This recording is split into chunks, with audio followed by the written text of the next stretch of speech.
Welcome to Costco. I love you.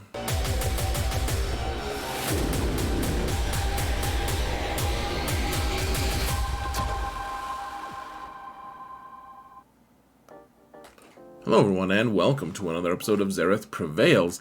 We've got another episode of Big Game Hunting, which is my planning series that I put out every couple weeks or months, whatever, for my alternate account, because I'm always trying to stay in the thick of things, trying to beat these huge accounts. That's Big Game Hunting. I'm trying to beat big accounts and all of the Galactic Legends without many of my own. So that was why I created the account in the first place, and that's why we only have 2 Galactic Legends.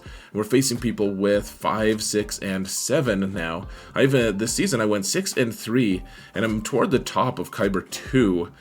Despite the squish happening and everything, I'm beating a lot of these really big accounts, and set 4 is going to hurt quite a bit to lose because of Vader and Dash. Like those are just 2 really tough teams to be able to lose.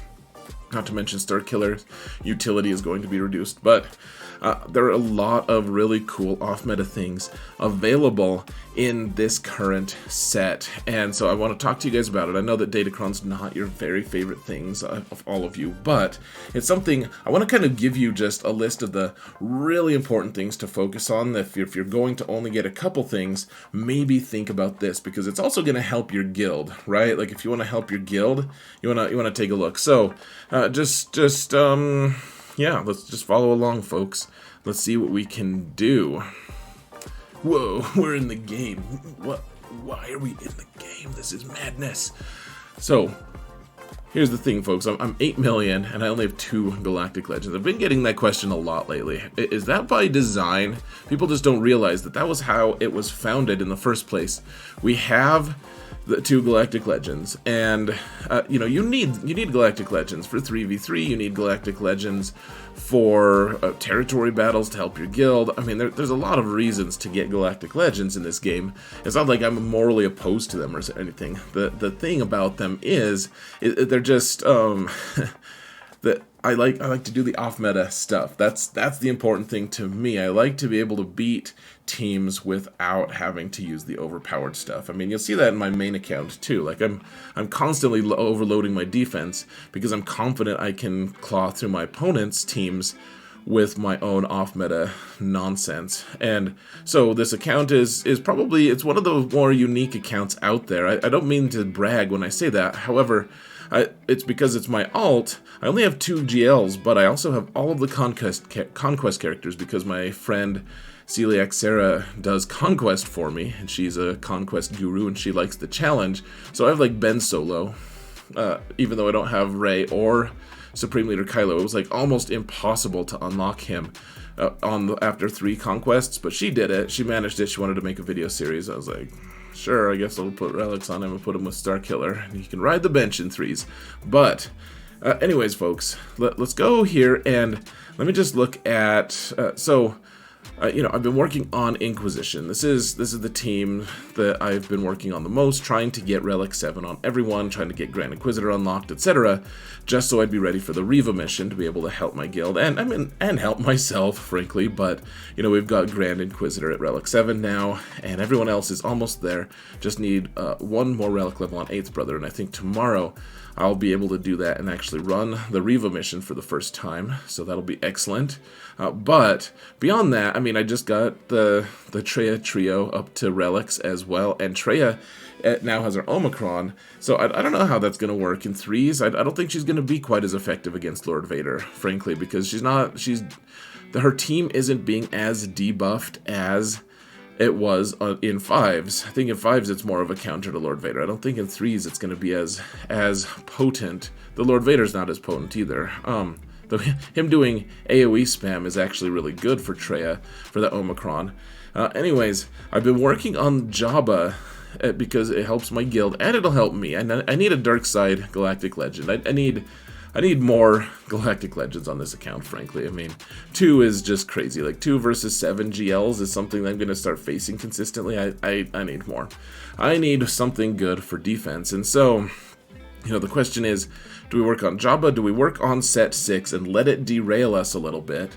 I mean, I'm not doing too poorly on my farms. I mean, I almost have Boosh and Scando farmed, and then, you know, obviously you have to put gear on, but most of them are like gear 11, and I don't know, like Jawa's real close to relics. It's I'm not far, guys. I'm like 8 characters away from getting Jabba, which, I mean, I guess that's more, or that's there's more characters that I have to work on than I don't have to work on. But like a 1 month would get me very, very close to being able to farm Jabba. The problem being, we need set 6 in order to help us with the off meta, because losing Vader and like that on its own is huge, but then Dash is also just a crazy loss.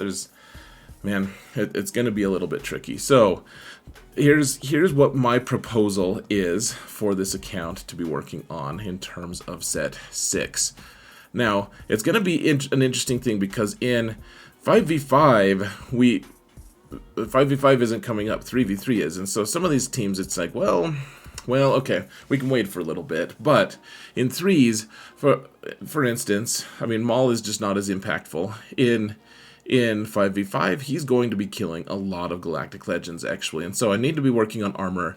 And the problem is, in 3v3, if you want to kill, like, General Skywalker or some of the really good, like, mid-range, or, you know, like, mid to upper range teams, then you're gonna need armor. And so my armor, the 2+ signs are Kyrotech, and I can only actually apply one. I don't have enough to apply both. Like, I'm out of Kyro. So I would like to get armor to work. You also have to get Canderous up to Relic 7, because he just becomes a total beast. You need his level 9 Datacron, and I mean, I think that's one that I'm going to be focusing on fairly early. I mean, you know, I already have Jango and Bo-Katan, I have Maul, and because I don't have Lord Vader, I may as well really crank my Maul up.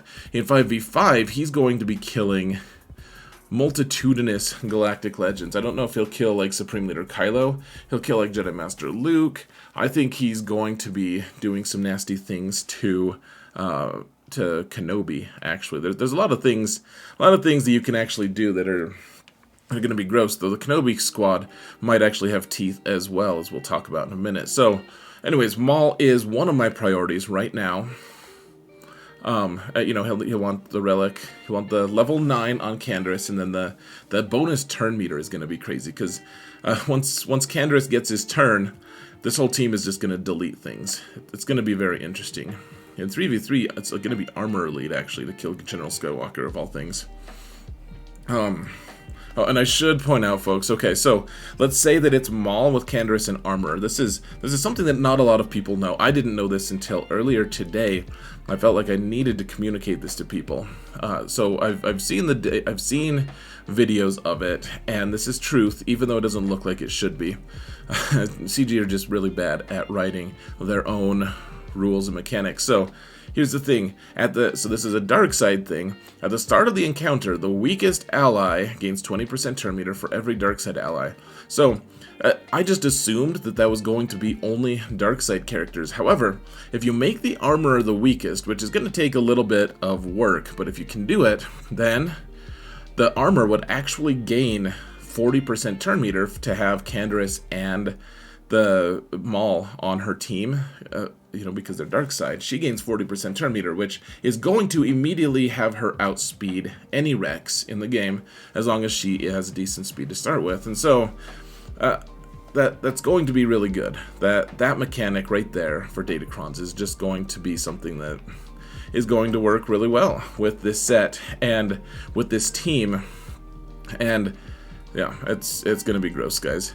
So otherwise, yeah, if you haven't been working on Inquisition, you probably haven't been watching this channel, or at least you haven't been wanting to work on making yourselves more competitive. I don't know, I don't mean to sling mud.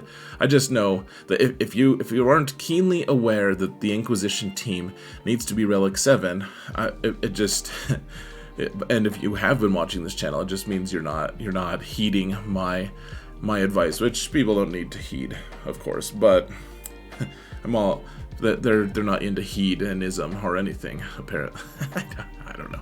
Anyways, the Grand Inquisitor team, with the Grand Inquisitor level 9 and the level 6 that gives them extra potency and dispels all the buffs, like, this team is gonna be crazy in 5s. In 3s, I think they'll still delete Jabba, they'll delete a few other Galactic Legends, and so this is gonna be my #1 priority if I can swing it, guys, trying to get Grand Inquisitor up to level 9, or get that level 9 Datacron for him.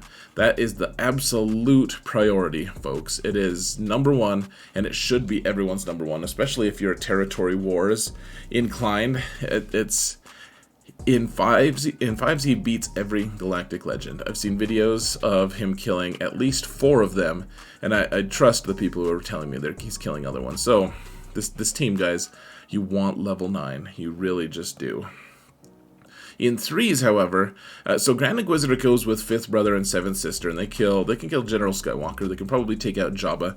They've got a lot of things that they can do, but you can have 9th Sister just kind of hanging out, the Horn Chinian herself, hanging out on a different team. And I've been told that if you use Vader and 9th Sister, even without her level 9, the Starkiller Vader 9th Sister team will beat General Skywalker pretty consistently.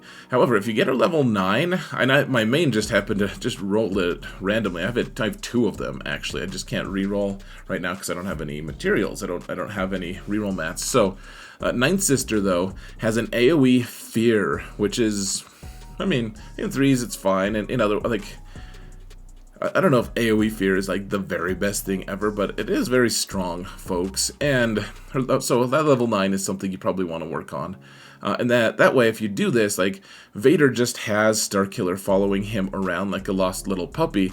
Every time Vader does a basic, Starkiller follows. He's like, oh, here, I can hit here, right? Right, Darth? Right? Right? And Vader's like, very good, son. You're much cooler than Luke. And it's true. Starkiller in almost every version is cooler. So, anyways, this team is going to be pretty good. In 3s, so another one that it's more of a long-term thing for myself is the droid target lock team. So level 6 on the droid crons, on the droid level, is just bonkers. And I don't know if Droideka is going to be a better choice or Newt for this team. However, I mean, you can still use the droid stuff for the team and put Newt on it. I mean, I think that's probably what I'm going to end up doing, unless, I mean, I have a Gear 12 Droideka. I don't think I can keep putting too many characters at Relic 7, frankly. So one way or another, you really need to get that target lock one. The droid target lock one is just totally bonkers. So I need to get Relic 5 to them, and then Newt, I just got him to Gear 12. He's been Gear 11 since the start of time for me. And you didn't really need it unless you want to put Relic, or want to put Datacrons on the squad. So I think this Datacron certainly makes this Grievous squad. I mean, I'm really excited to just rip into like Sith Eternal squad or Jedi Master Luke team with this. I think it's going to be pretty gross if I have the right relic levels. And in 3v3, it's not as relevant because Newt is eventually, like, at least the way I split teams up, Newt is going to go with B1 and Jango in what I call it the GL Newt team. Like in 3v3, Newt does things like his performance matches a lot of Galactic Legends just because people don't realize how impactful his expose ability is. And as dirty as that sounds, but maybe it's because it's extortion. I was like, oh, is it an expose? Okay. Alright, Zareth. Get your head out of the gutter. Anyways, this team is... I'm excited for this team, if I can roll it. So you need the level 6 droid target lock. If you can.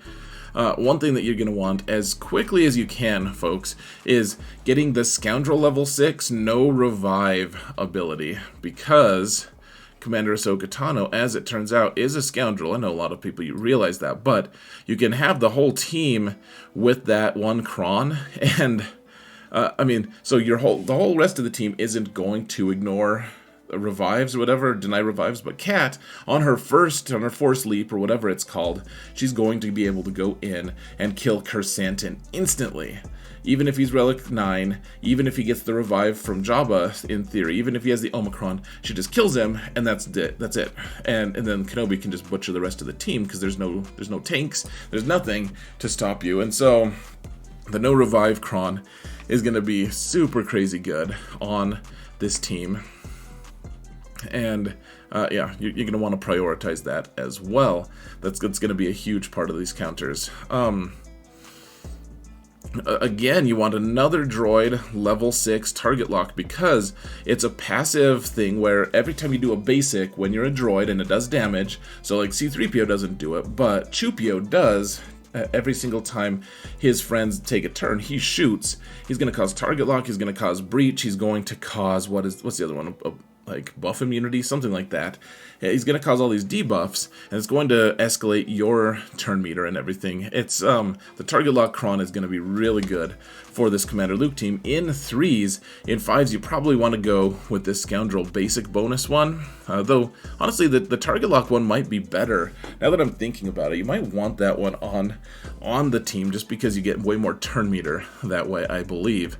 But the Scoundrel basic bonus one is really good too. So it's a level 3, and whenever you take a basic, if you do a basic attack on your own turn, the Scoundrel immediately gets a bonus turn. And so you don't necessarily need Wedge here. Wedge is kind of nice because it gives you turn meter for every crit that you do. I'd have to get him to Relic 5, but one way or another, Han Solo and Chewie are both going to be bonkers. Han's going to go first because he always shoots first, and in 3s, so he'll shoot first, and then he'll take a bonus turn, and you can do, immediately, because you get the bonus turn, you can do your big shot, and then another couple basics or whatever. Chewie's going to be assisting the whole time. Then you can take a bonus you can just take a basic with him, put tenacity down on someone, and immediately he gets a bonus turn, and then you can do your AoE, or whatever you want to do, your stun, and that's an enormous amount of firepower for just the opening barrage. It's going to be really sick, and I'm really looking forward to that. So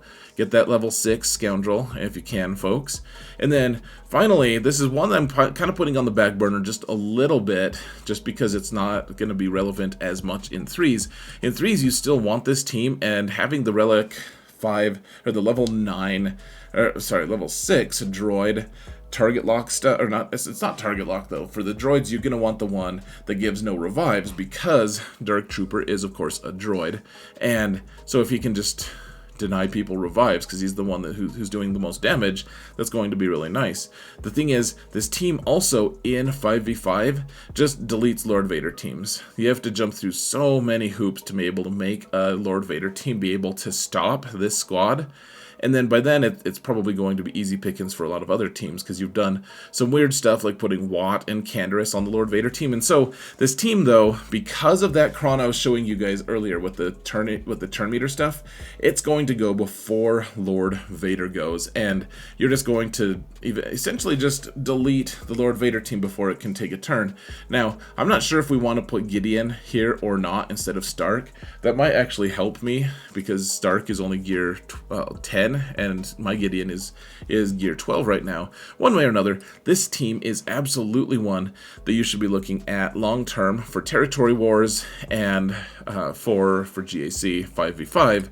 This is something I'm going to be working on for sure, and you get almost endless turn meter if you have this precise comp, and you get to go first. So anyways, folks, I mean, that's what I'm looking at for this account.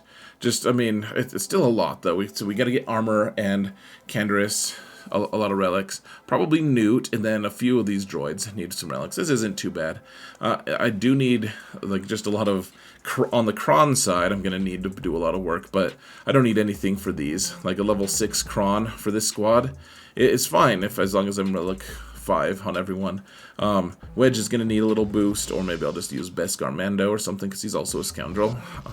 And then, or Greedo for that matter, since he's a requirement for Jabba. But then I do need to be working on these troopers, and so these I don't know. What do you think? Is it worth it? Is it worth taking all of these characters up to where I want them to be so that I can do off-meta counters. Like the Maul team, like this seems like such a no-brainer, but I'd love to hear you guys' feedback, and, you know, I want to hear it. So let me know what your thoughts are. Should I do this? Should I just ignore Datacrons? You know, I would love to hear some discussion. You guys can talk about it amongst yourselves, to me, whatever.